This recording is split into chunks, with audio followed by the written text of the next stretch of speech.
A continuación van a poder escuchar el programa Voces de la Esperanza, dirigido por Emmanuel Lehmann.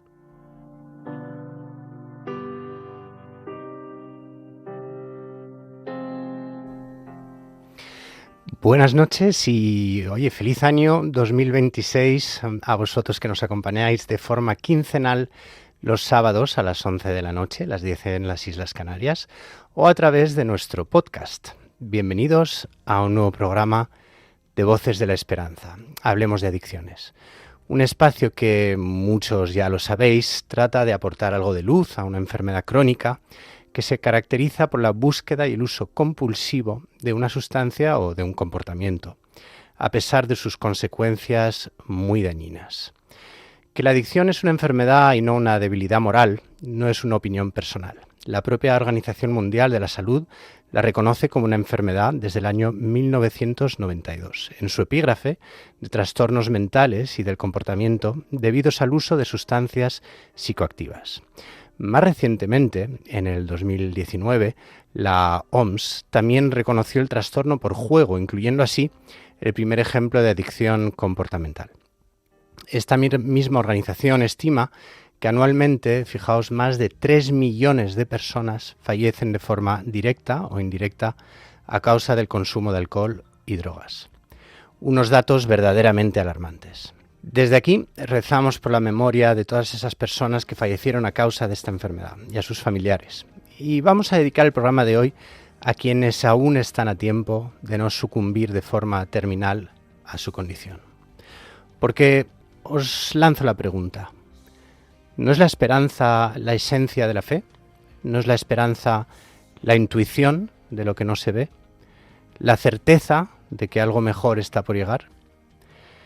En cualquier caso, la esperanza motiva la acción. La esperanza nos indica qué esperar y nos impulsa a seguir el camino. En la recuperación todos hemos necesitado inspiración, yo el primero. Y en este programa convertimos las historias personales de nuestros invitados en instrumentos de libertad, en voces de la esperanza.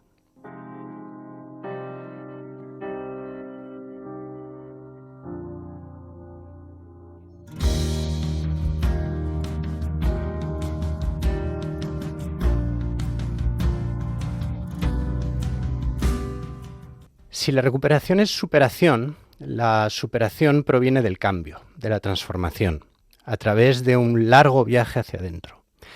En la vida, como en la recuperación de la adicción, todos hemos necesitado un gesto generoso o una voz que nos inspirara confianza para parar los golpes de la vida. Y la de hoy llama al respeto, a la tolerancia y al compromiso. Nos acompaña en los estudios de Radio María en Madrid, Jero García. Buenas noches y bienvenido. Buenas noches y sobre todo feliz año.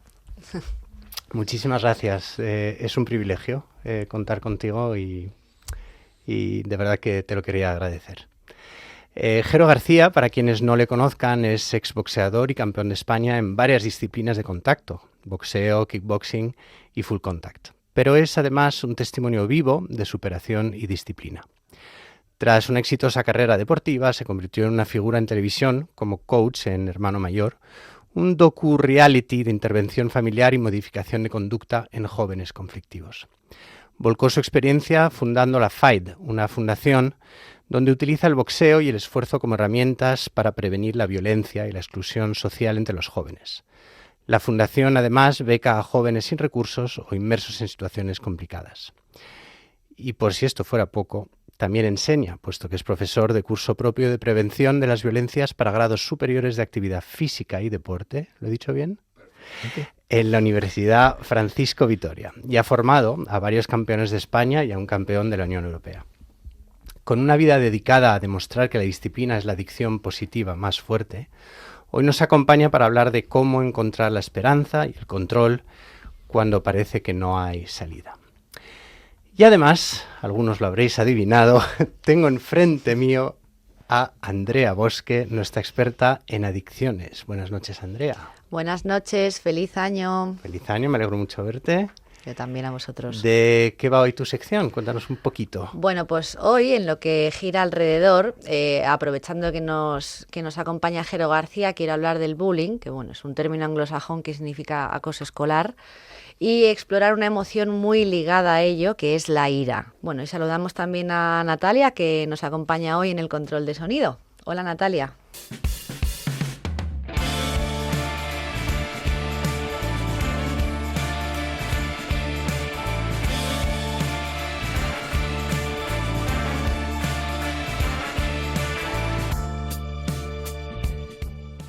Jero García, buenas noches.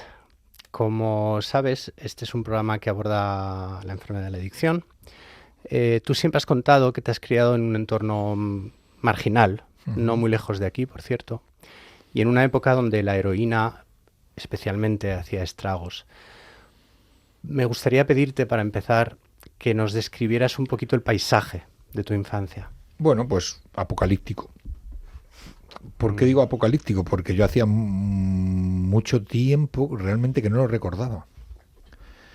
Y la semana pasada estuve en las 3.000 viviendas, estuve en Las Vegas, en Sevilla, dando una charla allí en el centro social, con 400 chavales de las propias 3.000, y volví a ver esos paisajes, ¿no? Esos paisajes apocalípticos, la mierda en las calles, las farolas rotas para, en un momento dado, cuando cae la noche, poder atracarte, ¿no? O sea, se me volvieron a revolver un poco las tripas. Ese Carabanchel de los 80 era donde primaba la delincuencia, la droga, donde nosotros como críos o quitabas el bocadillo o te lo quitaban a ti, donde imperaba un poco la ley del más fuerte. Yo ya era de una generación donde había visto morir a muchos hermanos mayores de mis amigos. Entonces nosotros, en un momento determinado, la heroína era contigo no bicho, contigo no bicho. Lo que pasa es que desgraciadamente estaban las otras drogas, las drogas blandas, que esas parecen que no, ¿no? Y ahí es donde muchos de mi generación, pues desgraciadamente caímos, ¿no? Caímos un poco, ¿no? Pero bueno, al final yo creo, es una opinión personal sobre mi experiencia, que al final desgraciadamente caemos en determinadas adicciones por necesidades. O sea, yo creo que nadie cae en una adicción porque sí, puedes probarlo, pero cuando ya te necesitas abrazarte a algo y esa parte es el hilo conductor de tu vida, yo creo que existe una necesidad no colmada, ¿no? Uh-huh. Es lo que yo creo. ¿Qué es lo que viste tú digamos, siendo niño, en el ring, que pensaras de alguna manera que eso podía salvarte de esa marginación que vivías? Bueno, antes de entrar en el ring, vamos a contextualizar de lo que he hablado, ¿no? Uh-huh. ¿Por qué caigo yo en el hachís, ¿no? Para que la gente pueda contextualizar y que, bueno, que eso no lo has podido leer porque hace poco que yo he reconocido que esto fue así, porque bueno, yo al final voy quemando etapas y cuando creo que es necesario contarlas, las cuento. Primero porque mis hijos mayores ya son adultos y puedo hablar con ellos y puedo conversar, y los pequeños, pues bueno, tampoco ya me preocupan porque ya vivirán en ese contexto. Cuando yo creo y es necesario que cualquier experiencia mía puede valer para ayudar a otras personas, la cuento. Cuéntanos, sí, por favor. Si no, no lo cuento. Yo soy un TDAH no diagnosticado, ¿ok? Entonces, ¿qué ocurre? Que en ese Carabanchel de los 80, con una familia que no estaba desestructurada, pero ya me encargué yo de desestructurarlo, ¿no? Por mis locuras. Y con ese trastorno no diagnosticado, ir a una velocidad completamente distinta a los demás, pues conlleva que al final vas a meter la pata. Y yo empecé con pequeños delitos, con pequeñas cosas. En un momento determinado yo me reafirmaba a través del riesgo, a través de la agresividad. ¿Por qué? Porque era mi forma de entrar en el ciclo dopamínico. ¿Qué ocurre? Que yo, como la vida son sustos, pues yo me llevé uno muy gordo. Un atraco mal hecho, con un buen susto. Y entonces pues me vengo un poquito abajo. Entonces claro, yo digo, yo ya no voy a tomar más el riesgo porque veo que voy al cementerio o voy a la cárcel. Y entonces me vengo abajo. ¿Y cómo intenté en un momento dado entrar en ese círculo dopamínico? Pues con el hachís. mucha gente piensa que las drogas en un momento dado te alteran. A mí al contrario, a mí me tranquilizan. Ajá. O sea, yo al final, mi Concerta, mi Rubifen, fue el hachís. ¿Y qué pasa? Desgraciadamente no es un medicamento, es una droga. Es una adicción. Y cuando empieza con 1, acabas con 2, con 3, con 4 y con 17 años me estaba fumando 15 porros diarios y tenía que traficar para poder fumar. ¿Qué ocurre? Que en un momento pues me llaman a filas. Yo ya que tengo más años que el hilo negro, pues yo hice la mili y la hice 12 meses. Entonces me llaman a filas. Entro en una compañía de transportes. Yo ya tenía el carné. Y aparte yo se había conducido de los 14 años, no tenía mucho problema, ¿no? Pero bueno, pero tenía mi carné que me lo pagó mi pobre padre, que en paz descanse. Y entro en compañía de transporte y me dicen, oye, aquí vas a mear en un palito. Como salgas positivo te quedas barriendo toda la mili. Y yo dije, esto sí que me acojona a mí. Con perdón de la palabra. Es que vengo del gimnasio y vengo muy brusco.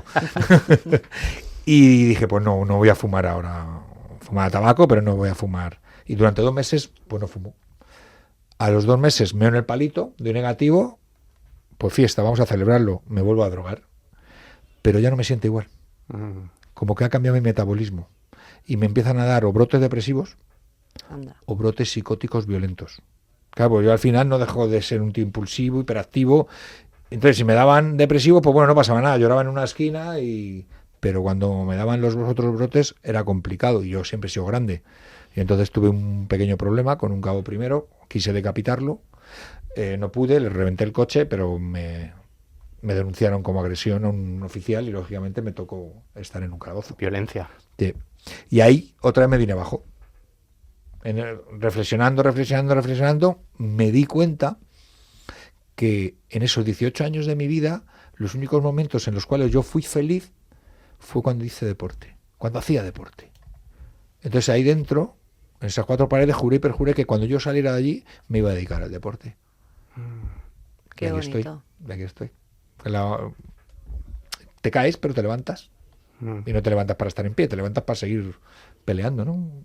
Y bueno, ya son circunstancias, son gente que te ayuda, porque al final todo el mundo también necesita una esquina, ¿no? Necesita alguien que esté a tu lado. Yo no tuve muchos a mi lado, pero sí alguien que al final te indicó decir, oye, tío, venga. Y entonces caló en ti la disciplina de la mili para luego aplicarla al deporte. Fíjate lo que te llevaste. Fíjate lo que te voy a decir. Mira, yo siempre digo que la mili debería de existir, pero hay gente que necesita una mili de 3 meses y hay otros que necesitan 1 año y hay otros que necesitan estar toda la vida bajo la disciplina. A mí me vino bien. O sea, mira que lo pasé mal, porque lo he pasado mal, pero es que creo que vino en el momento perfecto. ¿Para qué? Para transformarme. Luego ha habido otras circunstancias que me han ayudado a la transformación, pero creo que a mí el servicio militar me ayudó mucho, porque al final un indisciplinado como era yo, un hiperactivo, un impulsivo, pues me hicieron bajar. Y tú fíjate que en ese momento que yo decido, digamos que tirar por el sendero de mi existencia, por el deporte, todavía no he entrado en un gimnasio, pero yo ya sabía que lo tenía que hacer. Fíjate que marcarte un objetivo me hizo estabilizarme. O sea, yo ya tenía un objetivo. Aunque tardara, yo iba a intentar ser lo más pulcro durante todo ese camino. Y dentro de la mili me saqué los carnés. Llegué a ser el conductor del teniente coronel. Llegué a ser el instructor. Me estabilizó, ¿no? Lo importante que son los objetivos, ¿no? En la actualidad. Sí. Oye, la fundación que diriges, la FAID... Bueno, ya no se llama FAID, ¿eh? Ah, ¿no? No. ¿Cómo se llama? Antes se llamaba Fundación de Ayuda a la Integración a través del Deporte, FAID. Ahora se llama Fundación Jero García. Yo pensaba que venía de aid, o sea, de ayuda. Que era un no, es la Fundación de Ayuda a la Integración a través del Deporte. Ese es el origen. ¿No? Pero luego cuando yo entro en Hermano Mayor, empiezo en la tele, me empiezo a ser popular, pues decidimos cambiarla porque así vamos a atraer a más gente y no ha ido mal. Que ahora se llama Fundación Jero García. Hemos dicho antes que busca rehabilitar a los jóvenes en riesgo y brindarles una segunda oportunidad, un concepto que me encanta. ¿Atendéis casos de adicciones? En muchos casos sí, pero no como después, tal, pero vienen acompañados. Después de que salgan de la terapia. O sea, es muy difícil a través del boxeo alguien que sea adicto de verdad, es muy complicado. Y aparte que según entran por la puerta, mucha gente me lo pide, pero para eso yo trabajo con grandes sitios, lugares, desde los hospitales de día, desde los CAI. Bueno, de hecho tengo a varios psicólogos del CAI entrando conmigo. Pero trabajo mucho con Monte Almina, o sea, con gente donde yo puedo mandar dependiendo de las circunstancias, porque hay gente que tiene y hay otros que no tienen. Exacto. Entonces, dependiendo un poco, les puedo mandar, pero yo no puedo hacer milagros. Si alguien viene con una adicción grande, hay que mandarle a los auténticos profesionales y luego yo, en un momento dado, acompañar o ayudar a través del deporte. Los CAID son los centros de adicciones públicos. públicos, sí. Bueno, CAID concretamente, por aclarar, se llama en Madrid, Ajá. Centro de Atención a la Drogodependencia, y luego en cada comunidad se puede llamar con alguna sigla parecida, pero de otra forma, por si alguien quiere buscar. Fabuloso. He leído que dices que la violencia es un mecanismo de defensa. ¿Crees que en cierta medida el consumo compulsivo de drogas también lo es? Contextualicemos, yo nunca he dicho eso. ¿No? La agresividad, no la violencia. Ajá. La agresividad es un instinto, un propio instinto de supervivencia. La violencia es cuando esa agresividad es consciente. Ajá. Eso es, la agresividad consciente es violencia. Yo en esto tengo que aprender a defenderlo muy bien, las nomenclaturas. ¿Por qué? Porque me dedico al boxeo, ¿no? Todo el mundo nos tacha de violentos cuando yo digo no. Nosotros agresivos sí somos. El boxeo tiene lógicamente tiene una agresividad intrínseca e implícita. Eso está claro. Pero es una agresividad arreglada. Uh-huh. Violentos no somos. Pues nosotros nunca, jamás obligamos a nadie a hacer lo que no desea. Violencia viene de violencia, que es forzar a alguien. Y nosotros no forzamos. Agresividad, sí, pero completamente arreglada. Interesante. Sabemos en el mundo de las adicciones que la fuerza de voluntad no es suficiente. ¿De qué manera piensas que podríamos aplicar el valor de la disciplina, uno de los valores que defiendes, ante un adversario como es la adicción, que siempre te tiene entre las cuerdas? Hombre, eso hay una característica principal, que es el hábito. A través de la disciplina tienes que encontrar el hábito.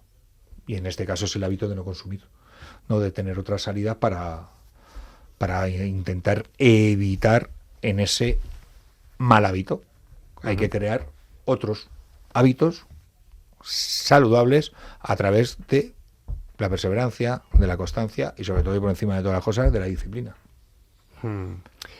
Si te estás incorporando ahora a Radio María, permíteme darte la bienvenida. Estás escuchando Voces de la Esperanza, hablemos de adicciones. El tema de hoy es el de la superación y nuestro protagonista de hoy es el ex campeón de España de boxeo y comunicador Jero García.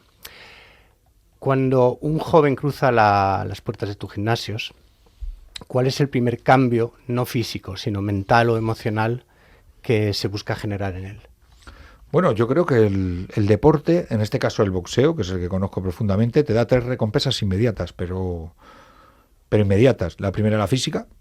Tú cuando haces deporte te sientes bien, te conectas directamente con la psicológica. Uh-huh. Tú cuando haces una actividad física, y sobre todo una como es el boxeo, segregas todos los neurotransmisores y hormonas de la recompensa, serotonina, endorfina, adrenalina, y por ejemplo, el mejor neurotransmisor que a mí me ha llegado es la dopamina. A mí siempre la dopamina me ha ayudado a equilibrarme emocionalmente. ¿Por qué? Porque soy un TDAH y voy y vengo. Y a mí siempre en la segregación de dopamina me voy estabilizando. ¿Qué ocurre? Que desgraciadamente se segrega la dopamina con todos los vicios del mundo. Pero hay un vicio que es muy agradecido, que es el deporte.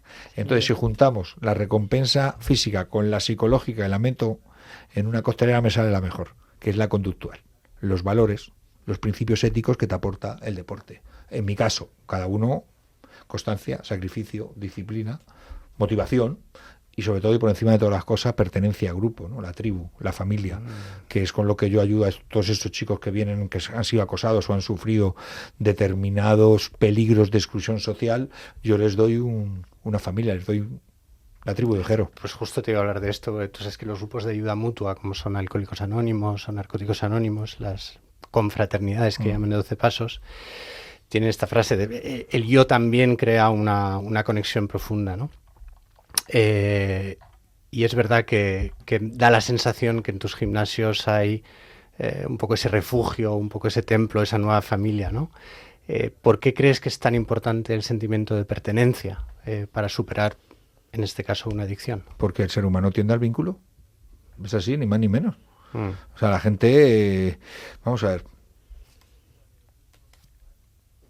Mira, son cosas que muchas veces no se puede hablar, pero yo las pongo y cada vez que me dan un micrófono... No. ¿Cuál es la razón principal de las personas que se suicidan? La soledad. La soledad. La soledad. Y a lo mejor desde fuera pensamos, si no estás solo. El sentimiento de soledad, efectivamente. Y dice, pero si no estás solo, si le queremos, si tenemos familia. No, pero ellos sienten que están solos, desangelados, desesperados. Ese es el verdadero problema. Pero porque nosotros, como seres humanos, tendemos al vínculo de una o de otra manera, pero tendemos al vínculo. Entonces lo que hacemos nosotros a través del deporte, crear equipo. Fíjate que podemos pensar que el boxeo es uno de los deportes más individuales, que tú entras a un ring y cuando suena la campana no te dejan ni el banquito.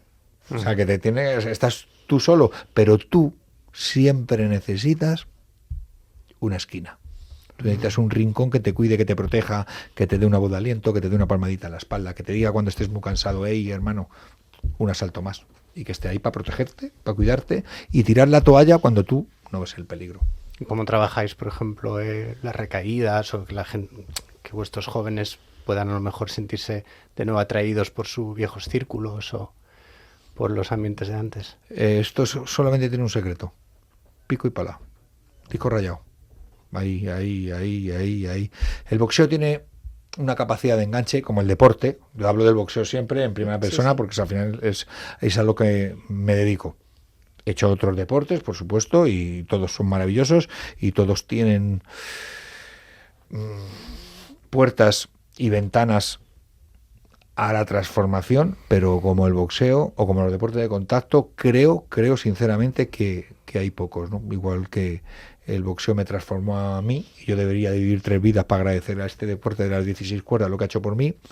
Creo que se lo estoy pagando poco a poco, que es transformando otras vidas en positivo, que son la gente que acude a mí. Dado que este programa trata las adicciones y tenemos, pues a un profesional del deporte, sí me gustaría tratar, si te parece bien, la vigorexia, que si bien no es técnicamente la adicción al deporte en sí misma, lo es en la medida que está impulsada por la obsesión patológica de cambiar la apariencia corporal. ¿Lo percibes en la sociedad de forma más frecuente? Yo en mi deporte no. Yo en mi deporte nada. Porque mi deporte no es estético. O sea, al final mi deporte es... Lo que te engancha es jugar a pelea. Bien, ¿qué quiero decir jugar a pelea? Que lo bueno que tiene mi deporte es que a ti no te hace falta pegarte con nadie para sentirte boxeador. Porque en el carácter primario del animal, que es jugar a pelea, yo te los doy gratis. ¿Por qué? Porque pegas al saco, en las manos de los compañeros. Luego, lógicamente, los que hacen guantes, los que pelean, tienen un plus. Bueno, de hecho, yo no sé nada de boxeo, te lo reconozco, pero el otro día metiéndome en tu página web de los gimnasios, me hizo gracia un dato que pone...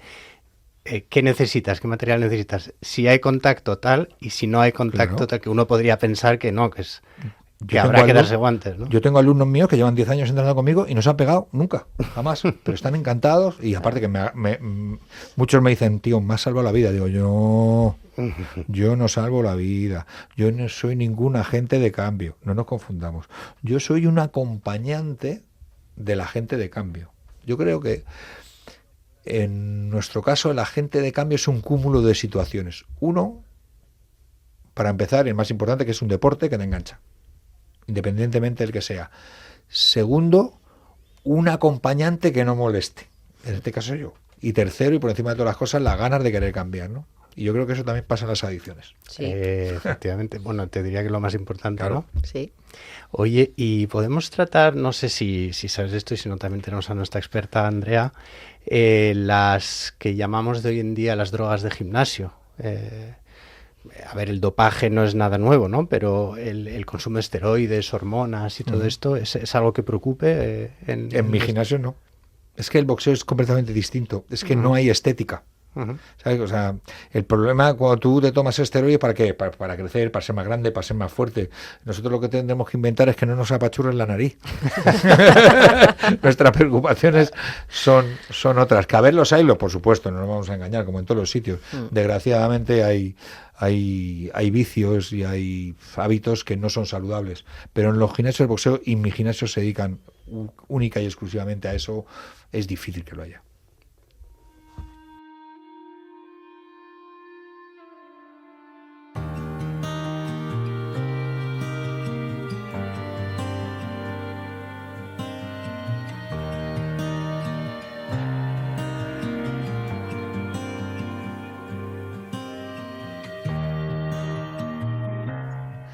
A veces compartir lo que uno siente puede ser el primer paso para empezar a cambiar. Este programa, gracias a las historias de nuestros invitados, que por cierto, Jero, muchas gracias por abrirte y compartir tu historia personal, tan personal con nosotros, pues puede ser una manera de identificación. Y así nos lo estáis demostrando escribiendo a nuestro correo. Recuerda, no te arrepientas nunca de tu historia, porque podría salvarle la vida a otra persona. Si sientes que tú o un ser querido está sufriendo un problema de adicción, no te quedes en silencio. Escríbenos un correo a vocesdelaesperanza@radiomaria.es. Toda la información y dato personal obviamente será tratado con estricta confidencialidad y además pues quizá podamos ofrecerte una orientación inicial. Muchísimas gracias, Andrea. Bueno, hemos estado hablando de esperanza, de superación, de renovación y os he traído hoy, hacemos siempre escuchamos un poquito de música y en este caso, he encontrado una pieza absolutamente preciosa que se titula The Ground, del compositor contemporáneo noruego Olak Heilo, en su versión para coro y piano. Lleva un texto llamado Laus et honor Deo, del erudito, obispo y maestro escritor francés del siglo XI, Santo Fulberto de Chartres. Fijaos, dice alabanza y honor a Dios, al Padre y al Hijo y al Espíritu Santo. The ground, traducido como la tierra o el terreno, aquello que evoca la conexión con lo fundamental, la base de la existencia y lo que nos ancla a la realidad. En el contexto de la adicción, esta obra ofrece consuelo y esperanza, un refugio seguro, como lo son los gimnasios de nuestro invitado. Una expresión de la paz que se encuentra al conectarse con la belleza sencilla del espíritu, redención y serenidad. Escuchamos.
Hemos disfrutado de The Ground, del compositor noruego Olag Heilo, una bonita alabanza a la Trinidad.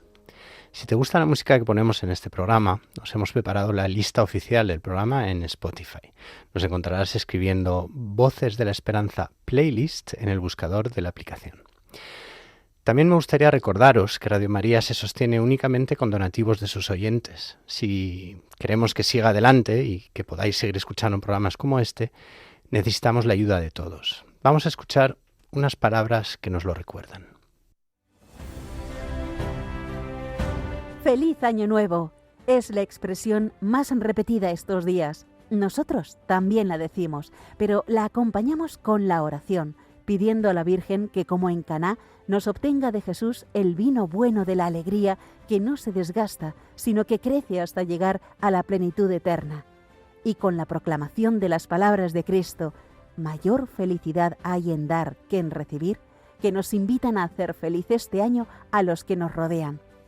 Un anuncio que es la razón de la existencia de Radio María, que necesita tu ayuda para seguir realizándolo muchos años más. Colabora.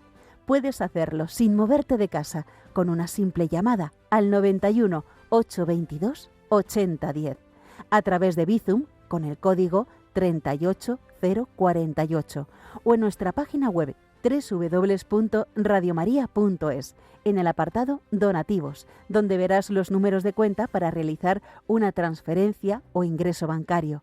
También puedes hacerlo con tarjeta o PayPal. Radio María, la radio que cada año cambia vidas y las llena de alegría. Gracias de antemano por vuestra generosidad.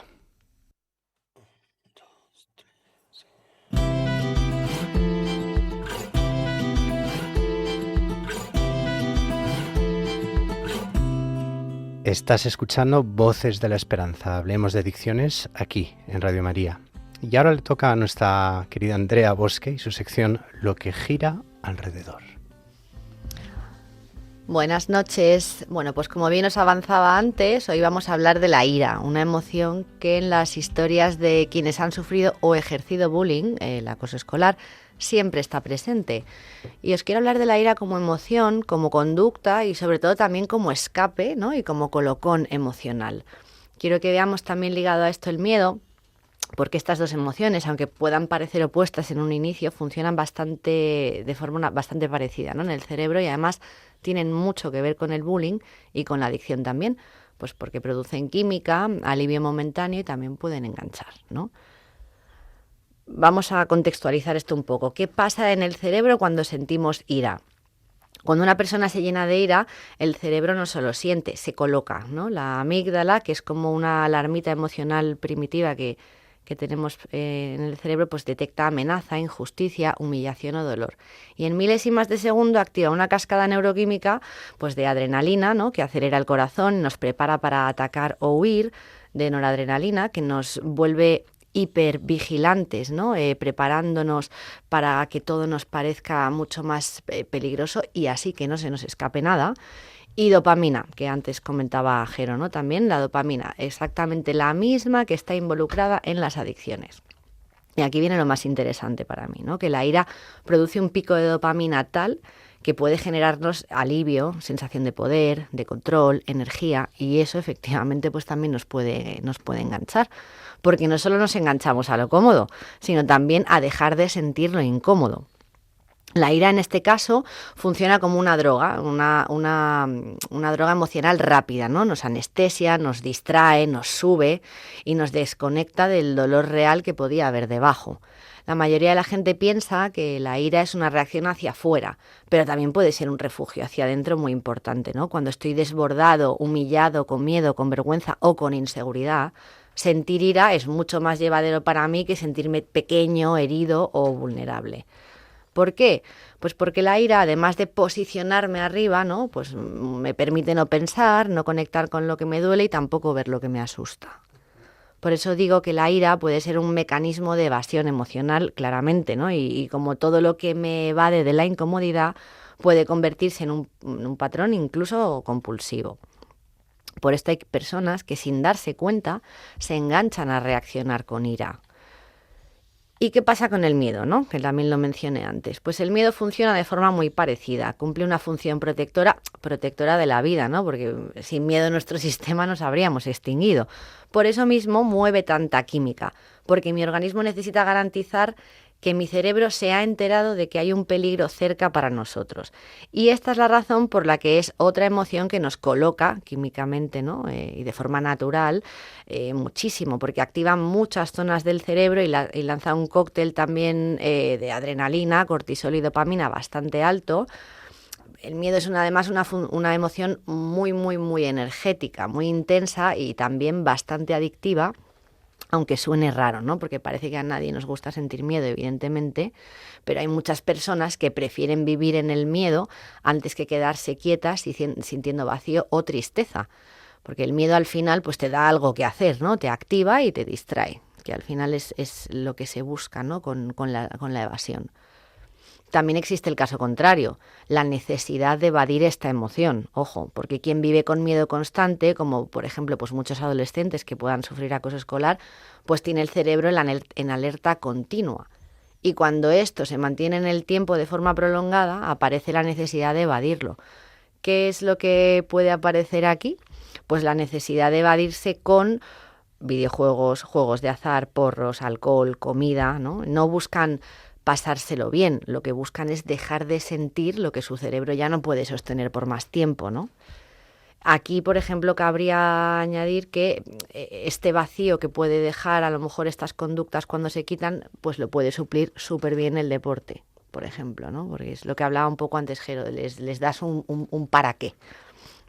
Entonces, ¿qué pasa cuando juntamos miedo e ira? Que normalmente suelen ir de la mano, porque al final muchas veces la ira incluso es una reacción ante el miedo, ¿no? Por lo que comenté antes. Pues, ¿qué es lo que pasa? Que el cerebro entra en un estado químico muy parecido al que vemos en algunas conductas compulsivas.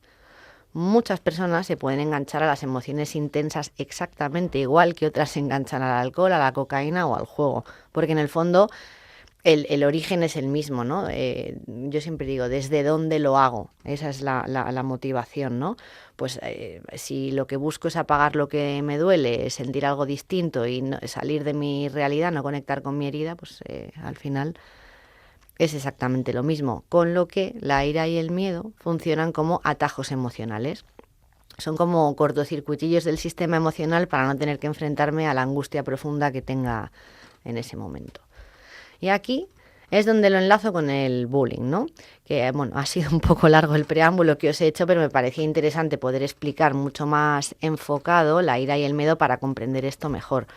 Porque las personas que giran alrededor de las personas que hacen o sufren bullying muchas veces observan pues explosiones de ira que no entienden, conviven con adolescentes que buscan peleas, tratan con chavales que parecen disfrutar con la confrontación o de pronto pues pueden ver conductas de miedo constante, cambios bruscos de comportamiento o que sus hijos o alumnos, ¿no? Pues empiezan a encontrar refugio en el consumo de sustancias o en determinados comportamientos. Y es fundamental poder comprender, porque eso facilita intervenir antes, poder acompañar y sobre todo acompañar mejor. El bullying no es solo pegar o insultar, el bullying tiene dos caras, ¿no? El de quien lo sufre y el de quien lo ejerce. Quien sufre bullying pues vive en un estado de miedo sostenido, su cerebro está constantemente en alerta y cuando el miedo se cronifica aparece la baja autoestima, la ansiedad, la depresión, ¿no? Y como decía antes, esa persona es muy probable que busque una evasión de esas circunstancias personales y muy fácil que pueda encontrar en las drogas o en el juego, por ejemplo, ¿no? Un amparo, como bien decías tú, Gero, al principio del programa, ¿no? En el despacho, de hecho, veo muchas personas que empezaron a consumir no por irse de fiesta, sino por huir de una situación de acoso escolar, que además ahora, gracias a personas como tú, está mucho más visibilizado, pero antes todo esto se callaba, porque claro, como diga lo que sea, pues soy un chivato. Entonces, es muy importante dar voz, ¿no? Y en el otro lado está quien ejerce el bullying y es aquí donde mucha gente se sorprende. Muchísimos chicos que hacen bullying también están enganchados, pero no necesariamente a una sustancia, sino a la química de la agresión, ¿no? Golpear, humillar, dominar, insultar y someter, en este caso a otra persona, por muy brusco que parezca, ¿no? Lo que he dicho, pues produce un chute de adrenalina y de dopamina, y eso, como ya hemos explicado antes, pues coloca. Hablo incluso de grupos de personas que quedan para pegarse, ¿no? Como decías tú antes, para ejercer violencia, que buscan a alguien para agredir porque sienten esa subida emocional como una especie de fuga o de estímulo, que al final lo que hace es evitarles conectar con el propio dolor que tengan debajo. Y sí, en muchos casos quien ejerce bullying pues también consume, obviamente, porque la violencia, que no la agresividad, ya me ha quedado clara a mí también la diferencia, y el consumo están directamente relacionados. ¿Y qué tiene que ver esto con la adicción adulta? Pues mucho, ¿no? Nadie se levanta un día diciendo, venga, pues voy a engancharme a algo. Las adicciones empiezan antes, ¿no? Empiezan en cómo aprendemos a gestionar, bueno, mejor dicho, a no gestionar nuestras emociones intensas. Entonces, bueno, quería traer este lado, ¿no?, de las emociones vinculadas con la adicción, con el acoso escolar, pero no solo del que lo sufre, sino también del que lo ejerce, porque el que lo ejerce, aunque siempre obviamente le veamos con malos ojos, pues puede estar sufriendo mucho también, ¿no? Y puede estar utilizando esta vía de escape, desde luego mala, para tapar su dolor. Y bueno, pues hasta aquí mi sección de hoy. Espero que os haya resultado útil, porque bueno, determinadas conductas, aun incluso las del lado del agresor, pueden ser una llamada de ayuda desesperada. Y cuando no se acompañan y no se entienden y se tapa con que es un niño complicado, es un adolescente muy sensible, tiene mal genio, pues es cuando estas emociones se convierten en refugios o en conductas muy peligrosas. Así que bueno, démosle voz y comprensión y sigamos adelante con todo esto para ayudar a más gente. Maravilloso, Andrea. Me la voy a llevar a mis conferencias. Pues O sea, tenlo claro. O sea, ahora tendremos que negociar eso, pero fuera de antena. Vamos. Bueno, yo todo lo que pueda ayudar, donde sea, bien recibido es. Claro. Muchas gracias, Andrea. A vosotros.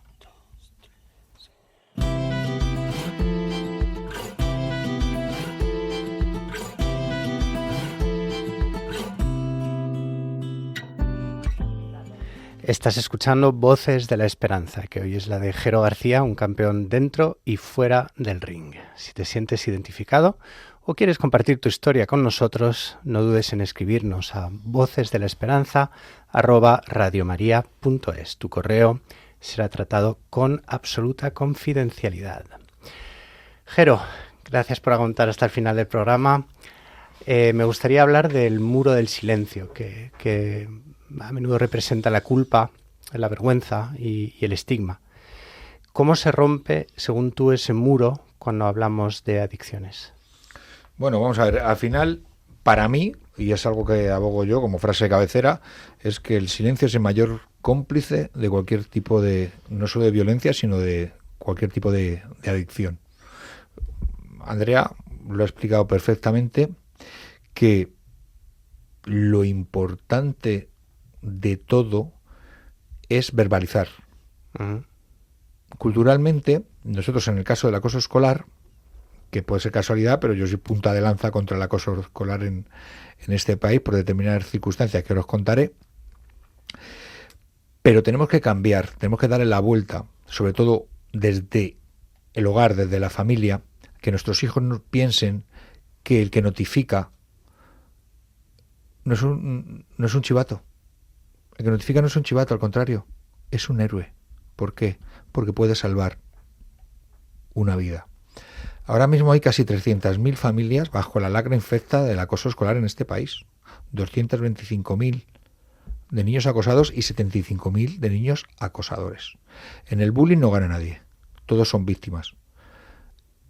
Y os puedo decir, con la experiencia que yo tengo, que el acosador es el que peor está.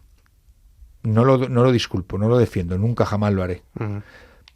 Pero, ¿qué pasará por la cabeza de un niño que necesita reafirmarse a través, eso sí, es violencia? No está bien. En el acoso escolar, acosados, acosadores y testigos, gente que no notifica, que se esconde, que pasa de perfil, que huye, todos y cada uno son víctimas. Y ahora os preguntéis, joder, ¿y por qué tú, que te dedicas al boxeo, que te dedicas a prevenir, por qué te preocupas tanto del acoso escolar? ¿Porque se lo prometí a alguien? Ajá. De hecho, fíjate... ¿Sabes a quién se lo prometí? ¿A quién? Al niño que acosaba. Yo fui acosador. Y ahora nos vamos a ir a lo que ha comentado Andrea. Yo creo que soy buena persona. Creo que siempre he intentado ser buena persona. Pero yo tenía un problema. Yo tenía un trastorno. Un trastorno de salud mental. No una enfermedad. Eso sí que no es una enfermedad. Es un trastorno. Por mi TDAH no diagnosticado, yo iba a una velocidad completamente distinta a los demás. Desgraciadamente, la mayoría de los niños TDAH ahora son los que sufren acoso escolar, porque son los distintos, son los diferentes. En mi caso, como venía de donde venía, y yo, mi modus operandi siempre ha sido, pues, entre comillas, la agresividad o la violencia, pues yo empecé a insuflarla en el colegio. Pero no era yo solo, éramos un grupo de chicos que lo hacíamos. Y yo nunca jamás pensé que estaba provocando el dolor que 40 años después vino un compañero mío y me dijo que estuvo a punto de tirarse de un 5º piso. Ahí fue cuando me dio la vuelta a la cabeza. O sea, que yo ya tenía mi fundación y me dedicaba a prevenir las violencias, y vino a decirme que ese grupo de chicos en el cual yo pertenecía, la habíamos empujado a sentirse débil, no, sentirse un 0 a la izquierda, y que en un momento determinado él se rindió, que bajó los brazos y tiró la toalla, y que le vinieron los pensamientos suicidas. ¿Por qué? Abrazando el desangelo, la desesperación, y que en un momento dado intentó tirarse, ¿no? Entonces ahí es cuando yo incido ya mucho más a través de mi fundación a prevenir las violencias, y de hecho yo tengo una campaña que se llama Sport vs Bullying, que en los 2 últimos años hemos pasado por más de 25.000, repito, 25.000 niños de impacto directo. Yo voy a los colegios, yo acabo de venir ahora mismo, lo sabéis, vengo de estar con 400 niños. La semana pasada estuve con 6.000 niños en Vistalegre, porque yo creo, a ciencia cierta, que la forma de concienciar y sensibilizar es hablarles a la cara y decirles, esto es lo que hay. Lógicamente mi ejemplo de vida sirve, por eso lo cuento, si no, no lo contaría. A mí no me hace falta ya ser popular, ni yo ya estar en uno de los programas más famosos de la historia de la televisión, no me hace falta. De ego yo ya voy cubierto. Pero creo que mi historia puede ayudar a muchos chicos, y creo que los está ayudando. No, la verdad es que preparando esta entrevista, uno de los grandes enigmas que yo tenía era pensar en un campeón que ha llegado a lo más alto en su carrera deportiva, ¿de dónde viene esa voluntad de querer ayudar? Y realmente me estás diciendo que es como una enmienda. Claro, no, es que lo es un propósito. Yo, mira, durante un tiempo en mi vida yo fui feliz ganando combates y metiendo goles, que yo jugaba al fútbol también. Luego cambié el objetivo y mi propósito fue hacer campeones del mundo. Y llegó un día que me di cuenta de que mi verdadero propósito en esta vida es ayudar a los demás, y que mi felicidad va directamente proporcional a la gente que ayudo. Qué maravilla. Jero, para cerrar, me gustaría, si pudieras tal vez dirigirte a una persona que nos esté escuchando, que está sufriendo un problema de adicción, o a unos familiares que lo estén sufriendo, ¿qué consejo le darías? Yo, siempre pide ayuda. Pedir ayuda no es debilidad, es vulnerabilidad, y vulnerable somos todos. Siempre habrá alguien a tu lado que pueda ser tu rincón, que pueda ser tu esquina, en el ring y en la vida. Esta misma mañana he escuchado que la vulnerabilidad era incluso el lenguaje del corazón, es el que crea vínculos, ¿no? entre personas. Y hasta aquí Jero García, ojalá tuviéramos más tiempo. Jero García, exboxeador y campeón de España en varias disciplinas de contacto, pero sobre todo un testimonio vivo de superación y disciplina. Muchísimas gracias. Gracias a vosotros.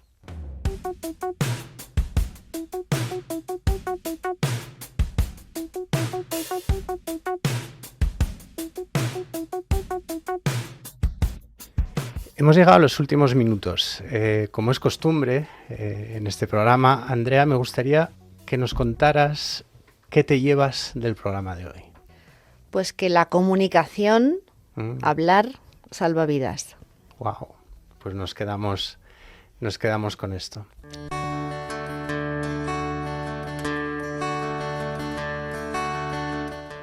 Hoy hemos elegido, para terminar el programa, la oración a San Miguel Arcángel, que proporciona un lenguaje de combate y rendición que resuena profundamente con la experiencia de la adicción, donde el enemigo es visto como una fuerza que supera la capacidad de control humano y requiere la intervención de Dios y una disciplina marcial.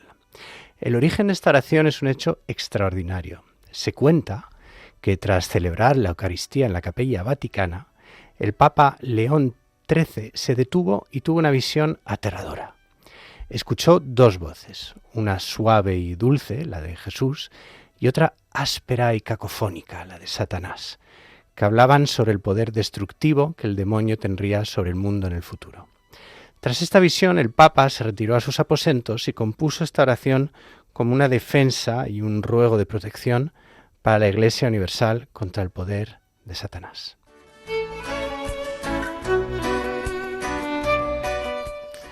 San Miguel Arcángel, defiéndenos en la lucha. Sé nuestro amparo contra la perversidad y asechanzas del demonio. Que Dios manifieste sobre él su poder. Es nuestra humilde súplica. Y tú, oh príncipe de la milicia celestial, con el poder que Dios te ha conferido, arroja al infierno a Satanás y a los demás espíritus malignos que vagan por el mundo para la perdición de las almas. Amén.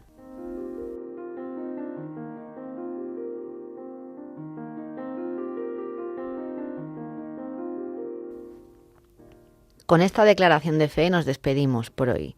Si al escuchar el programa te has identificado y crees tener un problema de adicción o piensas que algún ser querido podría tenerlo, pide ayuda. La esperanza está a una llamada de distancia o a un correo. Puedes escribirnos a vocesdelaesperanza@radiomaria.es. Estaremos encantados de orientarte. Podéis volver a escuchar este y otros programas en la sección de podcast de la página web de radiomaria.es o en otras plataformas de podcast. También podéis encontrarnos en redes sociales, Radio María España o Radio María Spain. Nuestro próximo programa se emitirá el sábado 17 de enero a las 11 de la noche, las 10 en Canarias, aquí en Radio María. Cuéntaselo a quien creas que podemos ayudar. Estas han sido las voces de la esperanza de hoy. Adiós. Adiós.